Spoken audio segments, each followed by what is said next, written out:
கேளுங்க. இல்ல இது வந்து உங்களுக்கு இப்ப இன்னைக்கு நேற்று இல்ல, உங்களுக்கு ஒவ்வொரு முறையும் நம்ம பெரும் மழை காலங்கள்ல நம்மளுடைய நெல் முறையா கொள்முதல் செய்யப்படாம நீங்க பார்க்கணும். ஒவ்வொரு பேருந்து நிலையம், விண்ணூர்தி நிலையம் இதெல்லாம் எப்படி கட்டப்படுது.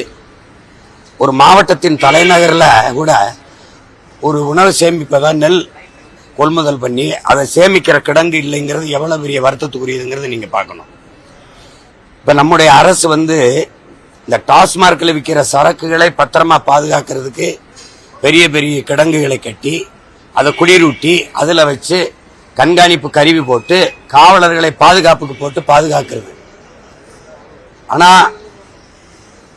உழைக்கிற மக்கள், வேளாண்குடி மக்கள் உயிரை கொடுத்து விளை வைக்கிற மிக அத்தியாவசியமான உயிர் தேவையா இருக்கிற உணவுப் பொருளான நெல்லை கொள்முதல் செய்யாம சாலையில போட்டு வீதியில போட்டு மழையில நனைஞ்சு முளைக்க வச்சு எத்தனை லட்சம் டன், 20 லட்சம் டன்னுக்கு மேல இன்னைக்கு தெருவில் போட்டு உங்களை பார்த்திருப்பீங்க. சுடுகாட்டில் இருக்கிறதுல ஒண்டி அடுக்கி வச்சு அதை பாதுகாக்கிற நிலைமையில் இருக்கு. நீங்க அதிகபட்சமா ஒதுக்குறது 4 கோடி தார்பாய் வாங்கி மூட. ஆனா உங்க சமாதிக்கு எத்தனை கோடி செலவழிச்சிருக்கீங்க? நீங்க கட்டுற ஒவ்வொரு கட்டடங்களுக்கும் யாரு கேட்டது?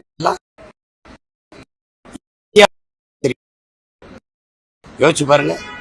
பதவி என்பது மக்களுக்கு சேவை செய்யத்தான் என்று கருதாதவன் கையிலே வந்து ஆட்சி அதிகாரம் இருந்தால் மக்களின் நலன் என்பது கனவாகத்தான் இருக்கும், கேலிக்குறியாகத்தான் இருக்கும்னு தெய்வ திருமகன் தாத்தா முத்துராமலிங்க தேவர் சொல்றாரு. அதானே நடந்துகிட்டு இருக்கு.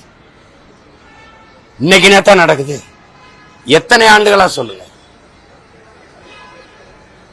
எத்தனை ஆண்டுகளா சொல்லுங்க.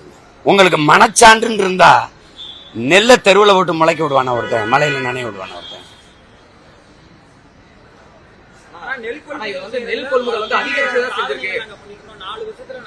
அதாங்க சாதனை. தெருவில் போட்டு முளைக்க வைக்கிறது தான்